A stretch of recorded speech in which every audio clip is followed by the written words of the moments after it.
Important issue جس کے بارے میں ہم اکٹھے آپ سے بات کرتے رہے، آپ بھی اس میں شیئر کرتے رہے، سوال پوچھتے رہے، وہ تھا کہ ملیٹنسی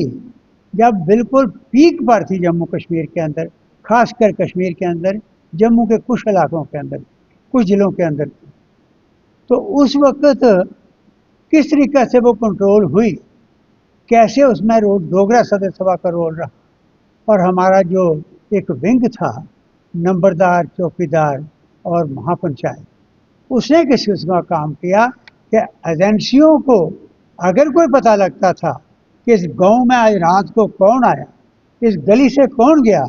کون کس کے گھر آیا، کس نے کس کے گھر رات کو کھانا کھایا، کون باہر کا آدمی تھا، وہ ایجنسیوں کو خبر صرف اور صرف یہ گراس روٹ انسٹیٹیوشن، چاہے وہ نمبردار ہے، چاہے وہ چوکیدار ہے، چاہے پنچ سرپنچ ہیں، یہ دیتے تھے انفارمیشن۔ بدقسمتی یہ ہوئی کہ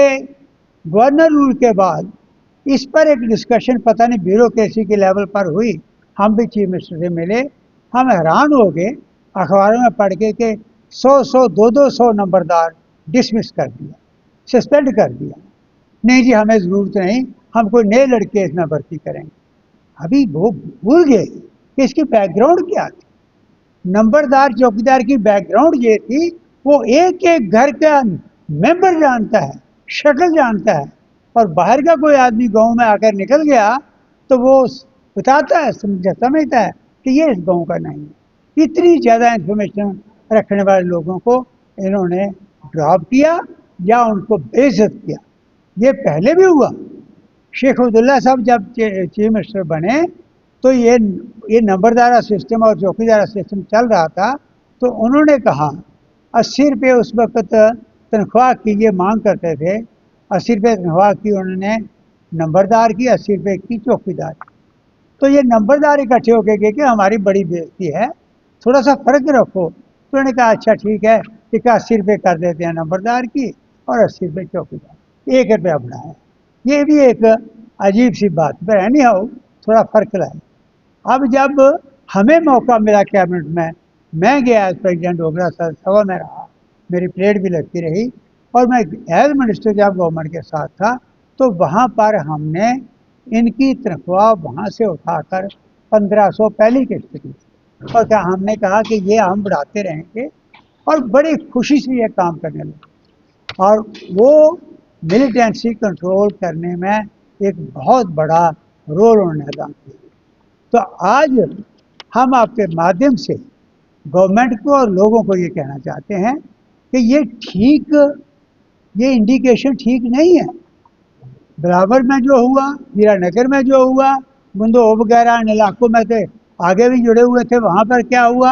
اور ان علاقوں میں کٹھوا ڈسٹرکٹ میں ہو یا جموں کے دوسرے ڈسٹرکٹ میں ہو، اور جہاں رورل ایریاز میں جس طریقے سے پاکستان نے ایک گھنونا کھیل کھیلنا شروع کیا، آپ کے مادھیم سے میں نے ایک بات کو جڑا تھا، دونوں کہہ رہا ہوں،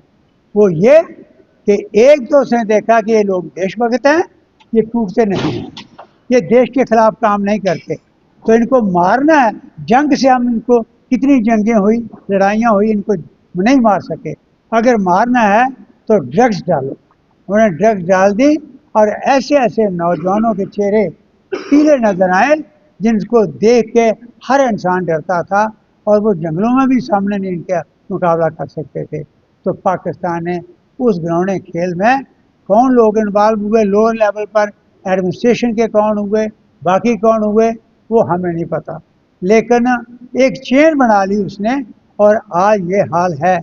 کہ ڈرگز کالجز کے باہر، چاہے وہ وومن کالج ہوں، بوائز کالجز ہوں، اور چاہے اسکولز ہوں، ان کے باہر ڈرگز چل رہی ہیں۔ ایک اس نے ہماری موت کرنے کے لیے ایک چیز یہ چھیڑی،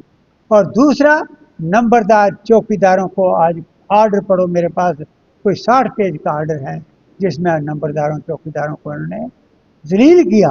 ڈسمس ہوئے، ہم چلاتے رہے۔ آج وہ رزلٹ ہے کہ جموں کے اندر، جموں صوبہ کے اندر بھی ان پہاڑوں میں سادہ لوگ رہتے ہیں، دیش بھگت ہیں،